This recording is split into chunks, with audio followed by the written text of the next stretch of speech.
નમસ્તે દર્શક મિત્રો. ચૂંટણીનું પર્વ છે. આખા દેશમાં ચૂંટણીનો માહોલ છે. ગુજરાતમાં મતદાન પતી ગયું છે, પૂરું થઈ ગયું છે. 60% જેવા લોકોએ મતદાન કર્યું છે. જોઈએ એવું મતદાન નથી થયું. આ બધાની વચ્ચે ચૂંટણી પંચનું જે વર્તન છે એ એટલા બધા બનાવો આજે 5 તબક્કા 6 તબક્કા પૂરા થઈ ગયા છે. એમાં એટલા બધા અને 6ઠ્ઠો તબક્કો આવી રહ્યો છે અને એમાં ચૂંટણી પંચ જે રીતે વર્તી રહ્યું છે એ શંકા ઉપજાવે છે કે કોઈ એક પક્ષ માટે ચૂંટણી પંચ કામ કરી રહ્યું હોય એવા સાંયોગિક પુરાવા ઘણા બધા આવ્યા છે. સોશિયલ મીડિયાથી લઈને લોકોએ કરેલી ફરિયાદો, પ્રતિપક્ષ દ્વારા થયેલી ફરિયાદો, એ બધું જ આવ્યું છે બહાર. અને એટલા માટે ચૂંટણી પંચનું એક ષડયંત્ર રચાયું હોય એવું લાગી રહ્યું છે. અનેક કારણો એમાંના બહાર આવ્યા છે અને હજુ કેટલાક તો બહાર નથી આવ્યા. ગુજરાતમાં પણ કેટલા બધા બહાર આવી ગયા છે અત્યાર સુધીમાં.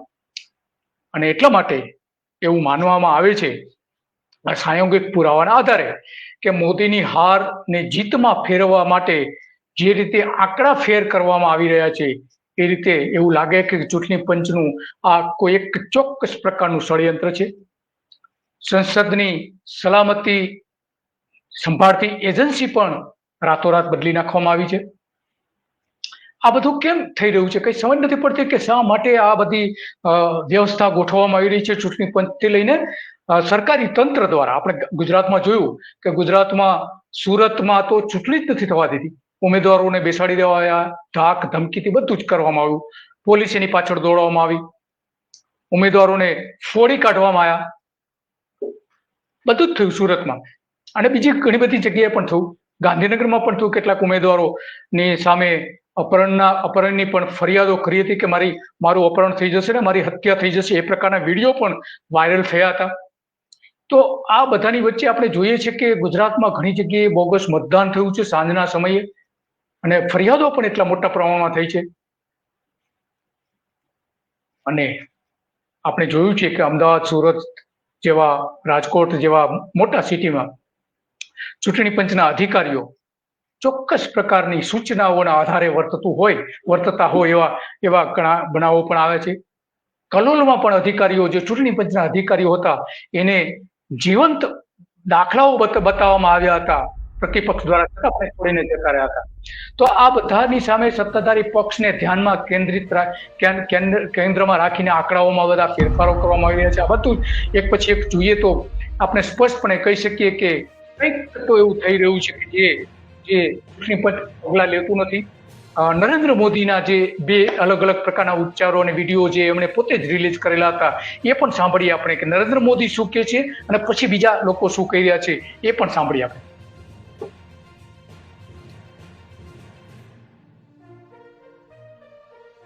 पहले जब उनकी सरकार थी उन्होंने कहा था कि देश की संपत्ति पर पहला अधिकार मुसलमानों का है. इसका मतलब ये संपत्ति इकट्ठी करके किसको बांटेंगे? जिनके ज्यादा बच्चे हैं उनको बांटेंगे. घुसपैठियों को बांटेंगे. क्या आपकी मेहनत की कमाई का पैसा घुसपैठियों को दिया जाएगा? आपको मंजूर है? ये कांग्रेस का मैनिफेस्टो कह रहा है कि वो माताओं बहनों का सोने का हिसाब करेंगे, उसकी जड़ती करेंगे, जानकारी लेंगे और फिर उस संपत्ति को बांट देंगे. और उनको बांटेंगे जिनको मनमोहन सिंह जी की सरकार ने कहा था कि संपत्ति पर पहला अधिकार मुसलमानों का है. भाइयों बहनों, ये अर्बन नक्सल की सोच, मेरी माताओं बहनों, ये आपका मंगल सूत्र भी बचने नहीं देंगे. यहां तक जाएंगे मैं कहने में. આ સ્પષ્ટપણે આપણે જોઈએ છે કે ચૂંટણી પંચે આમાં જોઈએ એવા કોઈ એક્શન લીધા નથી. ફરિયાદ કરવામાં આવી આ વિડીયો સામે. એમાં આ વિડીયોમાં તમામ બાબતો આવી જાય છે કે જે ચૂંટણી પંચની આચાર સંહિતાનો ભંગ કરતા હોય, જે આચારસંહિતા આદર્શ આચારસંહિતા નક્કી કરેલી છે ચૂંટણી પંચે એ તમામ પ્રકરણોમાં ભંગ થાય છે, છતાં પણ નરેન્દ્ર મોદી સામે પગલાં નથી લીધા. ચૂંટણી પંચે ફરિયાદ કરી હોવા છતાં પણ ઘણા બધા લોકોએ ફરિયાદ કરી છે, છતાં પણ કોઈ પગલાં નથી લીધા. નરેન્દ્ર મોદી જે વારાણસીમાં ઉભા રહ્યા છે ત્યાં પણ એની સામે જે ઉમેદવાર હતા એનું ઉમેદવારી પત્ર રદ કરી દેવામાં આવ્યું. આ ચૂંટણી પંચ શા માટે આવું કરી રહી છે કઈ સમજ નથી પડી. બીજો એક વિડીયો સમજવા જેવો છે નરેન્દ્ર મોદીનો કે એમાં પણ એક આપણે સ્પષ્ટપણે જોઈ શકીએ કે ચૂંટણી પંચ વડાપ્રધાનની કઈ રીતે ફેવર કરી રહ્યું છે, એ પણ સાંભળીએ. कार में आए तो रामलला को फिर से टेंट में भेजेंगे और मंदिर पर बुलडोजर चलवा देंगे. क्या योगी जी આ આપણે સ્પષ્ટપણે જોઈએ છીએ કે વડાપ્રધાન ધાર્મિક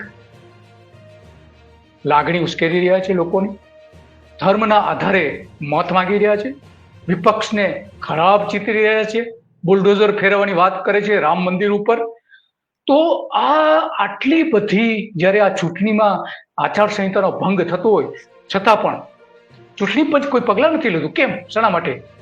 મોદીની હારને જીતમાં ફેરવવા માટેના આંકડાઓ પણ આ રીતે જ ગોલમાલ કરવામાં આવતી હોય દેખાઈ રહ્યું છે. કારણ કે 11 દિવસ પછી તો ફાઇનલ આંકડાઓ આપવામાં આવે છે. એ પણ ટકાવારીમાં આપવામાં આવે છે, એના ફિગર નથી આપવામાં આવતા. કેટલું મતદાન થયું છે એ શું બતાવે છે? ચૂંટણી પંચ એક તરફી વર્તી રહ્યું હોય એવું સ્પષ્ટપણે આપણે જોઈ રહ્યું છે. ગુજરાતના લોકસભાની અનેક બેઠકો પર આવા પ્રકારના વર્તન પણ આપણે જોઈ શકીએ છીએ. અને ફરી એક વખત ગુજરાતની જે 26 બેઠકો જીતવાની જે વાત હતી એમાં પણ એટલો જ કર્યો કે અને આપણે જોઈએ છે કે તમામ અખબારોમાં એની જાહેર ખબરો છપાઈ હતી. નરેન્દ્ર મોદીના ઇન્ટરવ્યુ લેવામાં આવ્યા હતા. આ ચૂંટણી પંચના 3 કમિશનરો છે. મીડિયા સાચી વાત બતાવતું નથી. ગોદી મીડિયા જેને કહેવામાં આવે છે, નરેન્દ્ર મોદીએ પાડી લીધા છે. અને રાતોરાત સંસદની જે સલામતી સંભાળતા હતા એ એજન્સી બદલી નાખવામાં આવી છે.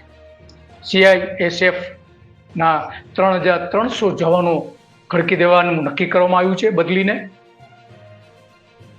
આ બધાની વચ્ચે સૌથી વધુ જે વાત છે સંસદની સુરક્ષા આ રીતે જે બદલી નાખવામાં આવે 1400 જે પોલીસ હટાવીને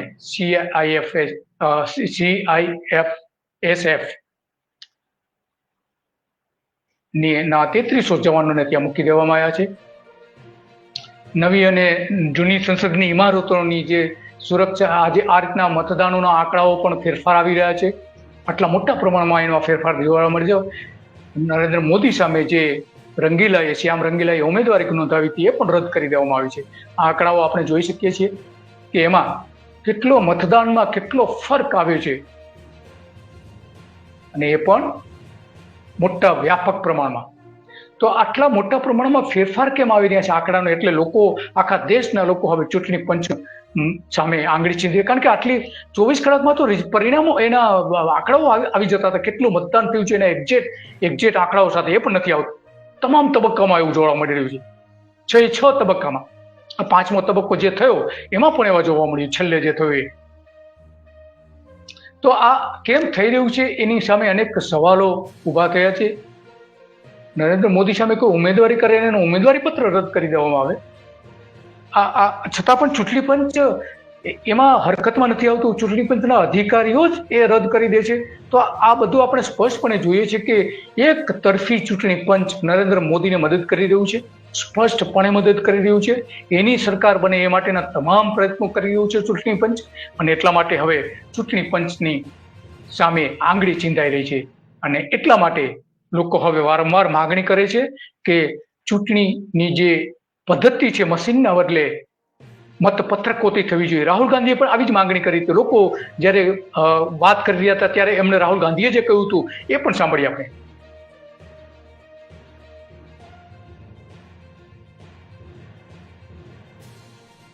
ईवीएम हटाओ. ईवीएम ये पूरा हिंदुस्तान कह रहा है कि ईवीएम में कमी है. हम इलेक्शन कमीशन के यहां गए, वो सुनने को तैयार नहीं है. हम इलेक्शन कमीशन के यहां गए, वो सुनने को तैयार नहीं है. આ સ્પષ્ટપણે રાહુલ ગાંધી કહે છે કે અમે ચૂંટણી પંચને માંગણી કરી કે ઈવીએમ ન જોઈએ, તો એ સાંભળવા તૈયાર નથી ચૂંટણી પંચ, એવું સ્પષ્ટપણે કરી રહ્યું છે. તો આ સ્પષ્ટપણે આપણે દેખાય છે કે ઈવીએમ, કલેક્ટર અને ચૂંટણી પંચ ભાજપને મદદ કરવામાં, કદાચ 400 બેઠકોને પાર કરવામાં મદદ કરી રહ્યું છે. અને 400 બેઠકોથી વધારે આવે તો કોઈ આશ્ચર્ય પમાડે એવું નથી. અને એટલા માટે પ્રશાંત કિશોરને પણ એમાં મેદાને ઉતારી દેવા છે. પ્રશાંત કિશોર હવે વકીલાત કરી રહ્યા છે કે નરેન્દ્ર મોદીની આ ચૂંટણીમાં 400 થી વધારે બેઠકો આવી શકે છે. અને લોકોના મનમાં પહેલેથી જ એવું ઠસાવી દેવામાં આવી રહ્યું છે કે 400 બેઠકો મળશે, થશે જ. ગુજરાતમાં પણ એ જ રીતનું થયું હતું. ગુજરાત વિધાનસભાની ચૂંટણીમાં નરેન્દ્ર મોદીએ કહ્યું હતું કે ભાઈ અમે આટલી ચોક્કસ બેઠકો લાવીશું, અને લાવ્યા પણ ખરા. આમાં પણ 400 કહ્યા છે તો 400 આવશે જ. ભલે પછી એ 100 ની અંદર આવતી હોય, 200 ની અંદર આવતી હોય, તો પણ 400 તો આવશે જ. આટલી હદ સુધી ચૂંટણી પંચ એમને મદદ કરી રહ્યું હોય એવું સ્પષ્ટપણે દેખાઈ રહ્યું છે. કારણ કે દેશના લોકો સાથે છેતરપિંડી છુપાવવા માટે આ રીતે પ્રશાંત કિશોર જેવા ઘણા બધા લોકોને છૂટા મૂકી દેવાયા છે. અને હવે તો જ્યારે આ મતદાન પૂરું થશે ત્યારે એના જે રુઝાન આવશે, એ રુઝાનમાં પણ એક્ઝિટ પોલ જેને આપણે કહીએ છીએ એમાં પણ તમામ ટીવી અને અખબારો તૂટી પડશે કે નરેન્દ્ર મોદીને 400 થી વધારે બેઠકો આવી રહી છે એવું એક આખું વાતાવરણ ઊભું કરશે. અને એટલા માટે આજે શંકાની સોય આ ચૂંટણી પંચ સમક્ષ દેખાઈ રહી છે. વારંવાર કેમ બદલાય છે, અનેક અખબારોમાં અહેવાલો પણ આવી રહ્યા છે. અને એટલા માટે આ બધાની વચ્ચે અસલી શિવસેનાની જ્યારે ચુકાદો આપવામાં આવ્યો હતો ત્યારે ચૂંટણી પંચ સામે પણ ડાઉટ વ્યક્ત કરવામાં આવ્યો હતો કે આ બરાબર નથી. આ ચૂંટણી પંચના 3 કમિશનરો આપણે જોઈ રહ્યા છે. અને આ બધાની વચ્ચે હવે ભારતીય જનતા પાર્ટીનું જે વોટ્સએપ નેટવર્ક જે છે, ડિજિટલ નેટવર્ક, અને ડિજિટલ તાકાત જે ઊભી કરી છે ભારતીય જનતા પાર્ટીએ, એ 50 લાખ જેટલા વોટ્સએપ ગ્રુપ આખા દેશમાં છે. અને ગુજરાતમાં 6 લાખ જેટલા ગ્રુપ બનાવેલા છે. એમાં આ જેવી ચૂંટણી પૂરી થશે એની સાથે એક મોટા પ્રમાણમાં લોકોના મનમાં ઠસાવી દેવામાં આવશે કે નરેન્દ્ર મોદી 400 બેઠકો લાવશે. છતાં પણ ચૂંટણી પંચ તો અત્યાર સુધી તો કંઈ કરતું નથી. જુઠ્ઠું બોલવું એ પણ એક સજા માનવામાં આવે છે, એ પણ એક સજાને પાત્ર ગુનો ચૂંટણી પંચે નક્કી કરેલો છે. યોગેન્દ્ર યાદવ કે જે લેખક છે એ પણ આ જ પ્રકારના ડાઉટ વ્યક્ત કરી રહ્યા છે. એમને પણ સાંભળીએ યોગેન્દ્ર યાદવને. पिछले 35 साल से मैं चुनाव देख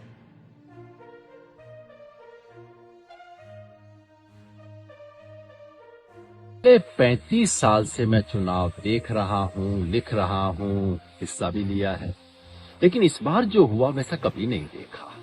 पहले चुनाव वाले दिन शाम को इलेक्शन कमीशन बताता था इतना मतदान हुआ, अगले दिन दोपहर तक उसमें हमेशा रिवीजन होता था, 2% 4% बढ़ता था.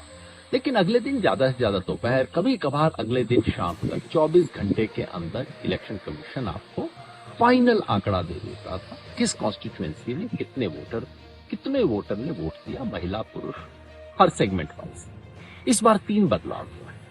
पहला, इलेक्शन कमीशन ने एक ऐप बना दिया.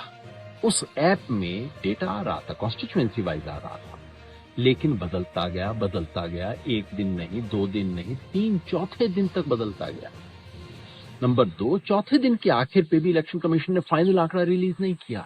11 दिन बाद 19 तारीख का आंकड़ा 30 तारीख को जाके रिलीज किया. और तीसरा, जब रिलीज भी किया तब भी ये नहीं बताया कि 12,39,256 वोट. नहीं, ये कहा 56.50%. फर्क क्या है? प्रतिशत એટલે કે આંકડાઓ નથી જાહેર કરતું ચૂંટણી પંચ. યોગેન્દ્ર યાદવનું કેવું એ છે. પહેલા તબક્કામાં લગભગ 1,10,00,000 જેટલા આંકડાઓનો ફરક આવતો હતો. આ જ્યારે તમામ તબક્કાઓ પૂરા થશે ત્યારે તો કેટલો બધો ફરક આવી શકશે. કેટલાક રાજ્યોમાં તો 25% સુધી મત વેચાઈ ગયા હતા. અને એટલા માટે આ અત્યંત મહત્વનું બની જાય છે. પહેલા ફેઝની જે મતની જાહેરાત કરવામાં આવી હતી, કેટલા મત, તો ખરેખર તો એ 24 કલાકમાં આવી જોઈએ. મોટાભાગે તો સાંજે જ આપી દે છે કે કેટલા મત પડ્યા છે, 12 વાગ્યા, રાતના 12 વાગ્યા સુધીમાં. પરંતુ 4 દિવસ પછી પણ ઘણા રાજ્યોમાં આપવામાં આવ્યા હતા, ઘણા રાઉન્ડમાં 11 દિવસ પછી આપવામાં આવ્યા હતા, અને એક રાજ્યમાં તો 25% સુધી મતનો વધારો થયો હતો. 25% મત વધી ગયા હતા પહેલા આંકડા જાહેર કર્યાના પ્રમાણમાં. તો આ બધાની વચ્ચે આટલા મોટા જે ફર્ક આવતો હોય ત્યારે યોગેન્દ્ર યાદવ સ્પષ્ટપણે કહી રહ્યા છે કે આ વખતે હું 35 વર્ષમાં પહેલી વખત એવું જોઈ રહ્યો છું કે આંકડાઓમાં આટલા મોટા તફાવત આવી રહ્યા છે, અને ઘણા દિવસ પછી એ આંકડાઓ જાહેર કરવામાં આવે. તો ખરેખર રંધાઈ શું રહ્યું છે ચૂંટણી પંચમાં? ચૂંટણી પંચ આટલા બધા આંકડાઓ દબાવી શા માટે રહ્યું છે, કોઈ સમજ નથી પડતી. અને એટલા માટે આમ આદમી પાર્ટીના જે પ્રવક્તા છે, આમ આદમી પાર્ટીના પ્રવક્તા સંજય સિંહ, એ શું કહી રહ્યા છે એ પણ સાંભળીએ. એમનું પણ આ જ પ્રકારનું કેવું છે સંજય સિંહનું. आज पूरे देश के सामने चुनाव आयोग का चेहरा बेनकाब हो चुका है. चुनाव आयोग दरअसल चाटुकार आयोग बन चुका है. देश की सरकार के चाटुकारिता में लगा हुआ है चुनाव आयोग. कभी आप कल्पना भी नहीं कर सकते कि एक राष्ट्रीय पार्टी का चुनावी गीत उसको बैन कर दिया जाए, उसके खिलाफ नोटिस दे दी जाए. जी हां, दिल्ली में आम आदमी पार्टी के साथ यही किया चुनाव आयोग ने, और सीधे सीधे भारतीय जनता पार्टी और मोदी सरकार के इशारे पर यह कार्रवाई की गई. क्या कह रहा है चुनाव आयोग? कह रहा है तानाशाही पार्टी मत बोलिए आप. अरे हमने तो बीजेपी का या किसी पार्टी का नाम ही नहीं लिया, आपको कैसे पता चल गया? इसका मतलब आप भी मानते हैं कि मोदी जी तानाशाह है, उनकी पार्टी बीजेपी तानाशाह है. वो जेल में किसी को डाल दे, दिल्ली के लोकप्रिय मुख्यमंत्री को बिना किसी कारण के फर्जी मुकदमे लगा के जेल में डाल दे, तब तो आप बोलते नहीं है. एक चुनावी गीत बन गया कि जेल का जवाब वोट से देंगे, उससे आपको आपत्ति है. एक चुनावी गीत बन गया जिसमें हमने कहा कि भाई तानाशाही पार्टी को हम चोट देंगे. तो आप क्या चाहते हैं कि तानाशाही पार्टी को वोट दिया जाए? तो चुनाव आयोग को एक नोटिफिकेशन जारी करना चाहिए और कहना चाहिए कि देश में तानाशाही पार्टी को वोट दीजिए. आप लोग आप लिख के दे दीजिए सबको. સંજય સિંહ નું સ્પષ્ટપણે કહેવું છે કે તાનાશાહની જેમ પક્ષ તો વર્તે છે પણ ચૂંટણી પંચ પણ વર્તી રહ્યું છે પક્ષપાતી રીતે. આપણે જોઈએ છીએ કે ચૂંટણી પંચ આ વખતે જે બેશરમ બનીને વાત કરી રહ્યું છે, વાત કરવાની તો બાજુ પર રહ્યું, કારણ કે દરેક આની પહેલાની જ્યારે ચૂંટણી 2019માં ચૂંટણી થઈ ત્યારે દરેક તબક્કે ચૂંટણી પંચ પત્રકારો સમક્ષ જાહેરાતો કરતું હતું. ક્યાં કેટલી તકલીફો પડી, શું થયું, કેટલું મતદાન થયું, મતદાનના આંકડાઓ જાહેર કરવામાં આવતા હતા પત્રકારો સમક્ષ, પ્રેસ સમક્ષ. એ આ વખતે તદ્દન બંધ કરી દેવામાં આવ્યું છે. એક પણ પત્રકાર પરિષદ શરૂઆતમાં જે કરવામાં આવી એ પછી એક પણ પત્રકાર પરિષદ ચૂંટણી પંચે પણ કરી નથી, કારણ કે આ બધી જે ગોલમાલો થઈ છે એના પત્રકારો પ્રશ્નો પૂછે અને એના જવાબો આપવો પડે, એટલા માટે આ પત્રકાર પરિષદ નથી કરવામાં આવી. એટલા માટે ચૂંટણી પંચ બેશરમ બની ગયું હોય એવું લાગી રહ્યું છે. પડદા પોસ્ટર ચારે બાજુ જોવા મળે છે એક જ પાર્ટીના. ચૂંટણી પંચ ગુંગુ અને બહેરું બની ગયું હોય એવું એના પરથી આપણે સ્પષ્ટપણે લાગી રહ્યું છે. નિષ્પક્ષ ચૂંટણી થતી હોય એવું લાગતું નથી, બિલકુલ નથી લાગતું.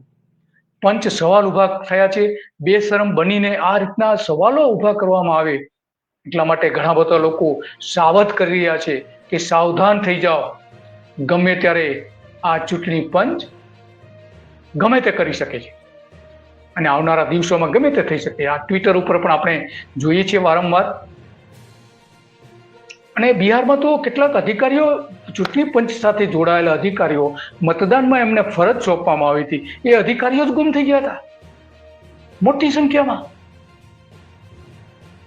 તો આ ચૂંટણી પંચ ખરેખર શું કરવા માંગે છે, કોને મદદ કરવા માંગે છે, એ આના પરથી આપણે સ્પષ્ટપણે જોઈ શકીએ છીએ. બોગસ મતદાન આપણે ગુજરાતમાં જોયું, બોગસ મતદાન મોટા પ્રમાણમાં સાંજના સમયે થયું છે. એના કેટલા બધા પુરાવા રજૂ કર્યા, વિડીયો આવેલા છે.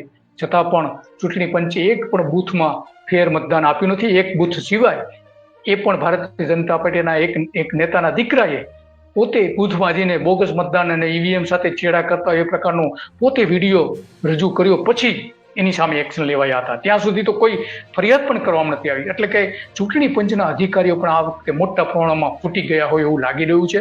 અને એટલા માટે કોંગ્રેસના પ્રવક્તા પણ આ જ બાબત વારંવાર કહી રહ્યા છે.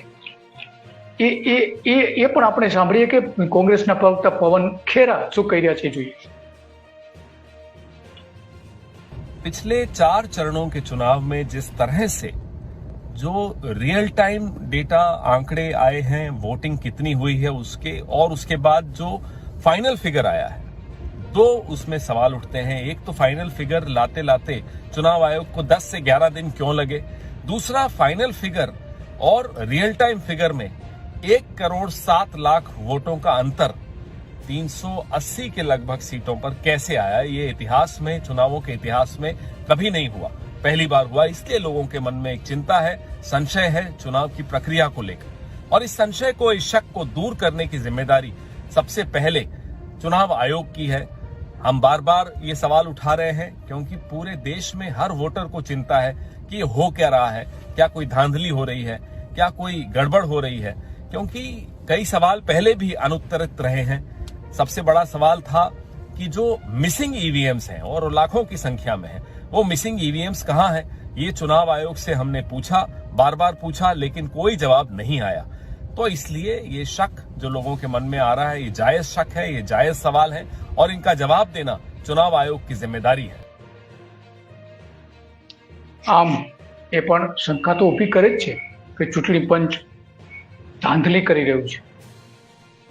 અને એમની સાથે ઘણા બધા દેશના ઘણા બધા જાગૃત લોકો સહમત પણ થઈ રહ્યા છે. મોટાભાગે જે સ્વતંત્ર પત્રકારો છે એ તો સ્પષ્ટપણે કહી રહ્યા છે કે ચૂંટણી પંચ આ વખતે એકતરફી વર્તી રહ્યું છે. અખબારોમાં નરેન્દ્ર મોદીના ઇન્ટરવ્યુ આવી રહ્યા છે. નરેન્દ્ર મોદી છાપાઓમાં રામ મંદિરના નામે જાહેર ખબરો આપે છે. ધર્મના નામે મત માંગી નથી શકાતા કોઈ પણના, છતાં પણ એ જ પ્રકારની જાહેર ખબરો આપવામાં આવે છે, ઇન્ટરવ્યુ છપાય છે.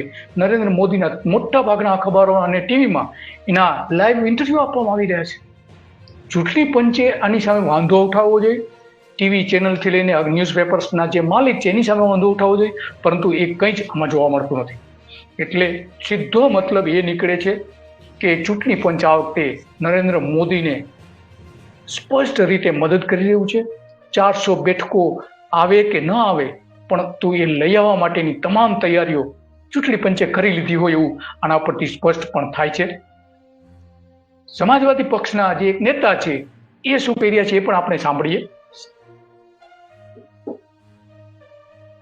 जब चुनाव आयोग ने कुछ समय बाद ये आंकड़े घोषित किए तो इनिशियल आंकड़ों में और बाद के आंकड़ों में 5.5% का फर्क नजर आ रहा है.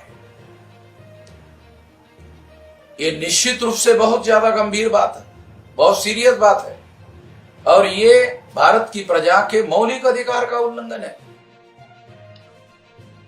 મૌલિક અધિકારનું ઉલ્લંઘન છે. આ આંકડાઓ જે બતાવવામાં આવી રહ્યા છે લગભગ 6.5% જેવા થાય છે. 6.5% આંકડાઓ વધારે વધી જાય એનો મતલબ એ થયો કે એમાં હાર જીત પણ નક્કી થઈ શકે છે. એકને હરાઈ શકાય છે, બીજાને જીતાડી શકાય છે. અને સ્વાભાવિક છે ચૂંટણી પંચ જે આ આંકડાઓ ફેર આપી રહ્યું છે એ ભારતના ઇતિહાસમાં આની પહેલા ક્યારેય ન થતું આટલા મોટા પ્રમાણમાં. અને જ્યારે ઉમેદવારો ફોર્મ 17ની વિગતો માંગે છે ચૂંટણી પંચ પાસેથી, તો એ પણ આપવામાં નથી આવતી ચૂંટણી પંચ દ્વારા. આ બધાના આંકડાઓનું જે કુલ ગણતરી કરવામાં આવે છે ત્યારે એમાં મોટા પ્રમાણમાં તફાવત આવી રહ્યા છે. અને તફાવતના કારણે એવી ઘણી બધી બાબતો છે કે જે ચૂંટણી પંચ કોઈક ચોક્કસ રીતે મદદ કરી રહ્યું છે. એની એક જ પક્ષની સરકાર બને એ માટેના તમામ પ્રયત્નો પણ થઈ રહ્યા હોય એવું લાગી રહ્યું છે. અને બીજી બાજુ હવે જ્યારે અંતિમ તબક્કાઓ ચાલી રહ્યા છે ચૂંટણીના, ત્યારે કોની સરકાર બનશે એ નક્કી જ થઈ ગયું છે. મોટાભાગે નક્કી જ થઈ ગયું છે કે કોની સરકાર બની રહી છે. લોકો મત આપવા નીકળતા નથી, છતાં પણ નક્કી થઈ ગયું છે. નરેન્દ્ર મોદીએ દરેક સભામાં કહ્યું છે કે મત આપવા જજો, પરંતુ એની અપીલ મતદારોએ સ્વીકારી નથી. ખરેખર તો 70%ની ઉપર મતદાન થવું જોઈએ. આમ તો 90% આદર્શ મતદાનની પદ્ધતિ તો એ છે કે 90% લોકો મતદાન કરવા જાય એ જ આદર્શ પદ્ધતિ છે, પરંતુ 90 ને બદલે 60% લોકો જ નીકળ્યા છે. 70% નીકળવા, આમ તો સામને સરેરાશ 70 થી 75% વચ્ચે રહેતી હોય છે, પરંતુ આ વખતે માત્ર 60% લોકો જ ગયા છે મતદાન કરવા. તો લોકો નથી ઈચ્છતા મતદાન કરવા માટે. ભારતીય જનતા પાર્ટીના નેતાઓ વારંવાર મતદાન કરવાની અપીલ કરે છે, એ અપીલ પણ સ્વીકારી નથી. છતાં પણ આપણે જોઈશું કે જ્યારે રુઝાન આવશે ત્યારે ભારતીય જનતા પાર્ટી 400 થી વધારે બેઠકો મળતી હોય એવું તમામ ટીવી, તમામ ન્યૂઝપેપર, તમામ પત્રકારો કહેતા હશે, જે એમના માનીતા પત્રકારો છે, ગોદી મીડિયા જેને કહેવામાં આવે છે. અને આ બધાની વચ્ચે રાતોરાત 2 દિવસ પહેલા જ એક સૌથી મહત્વનો અને ગંભીર નિર્ણય લેવાયો હોય એવું દેખાઈ રહ્યું છે. કારણ કે સંસદની જે સુરક્ષા સલામતીની જેની જવાબદારી સોંપવામાં આવતી એ એજન્સી બદલી નાખવામાં આવી છે. શા માટે? અને કારણ તો જો કે એવું આપવામાં આવે છે કે સંસદની અંદર કેટલાક મહિનાઓ પહેલા એક વ્યક્તિ જે ચાલુ સંસદ હતી ત્યારે અંદર ઘૂસી ગયા હતા અને એમાં પત્રિકાઓ ફેંકી હતી, એટલા માટે એજન્સીઓ બદલવામાં આવી છે. પરંતુ સાચું કારણ જો એ હોય તો 1400 પોલીસ હતા એ વધારીને 3300, ડબલથી પણ વધારી દીધા. કેમ? શાના માટે વધારવામાં આવ્યા? શું શ્રીલંકા જેવું થવાનું હતું? શ્રીલંકામાં પણ એવું જ થયું હતું કે ત્યાંની સરકાર સામે લોકોનો મોટો વિદ્રોહ થયો હતો અને સંસદને ચારે બાજુ ઘેરી લીધી હતી અને સંસદની અંદર લોકો ઘૂસી ગયા હતા. પ્રજા ઘૂસી ગઈ હતી મોટા પ્રમાણમાં, હજારોની સંખ્યામાં. અને અમેરિકામાં પણ આવું જ થયું હતું કે ત્યાં પણ અમેરિકામાં લોકોએ ઘેરાવ ઘાલ્યો હતો ચૂંટણી પત્તી પૂરી થઈ એની સાથે જ. તો ભારતમાં આવું થશે એવું કોઈકે તો કલ્પના કરી હોય તો જ આ શક્ય બને ને. અને એ શું છે એ કોઈ જ જાણતું નથી કે શું થવાનું છે. કદાચ કોઈને એવી શંકા હશે કે લોકોના મનમાં છે કે આ વખતે મત નથી આપવો ભારતીય જનતા પાર્ટીને, છતાં પણ જો 400 બેઠકો કે સરકાર બનાવે એટલી બેઠકો જો મળી જાય તો લોકોનો હલ્લો ન થાય, અને થાય તો એને રોકવા માટે તો આ સુરક્ષા એજન્સીઓને તૈનાત તો નથી કરવામાં આવી ને.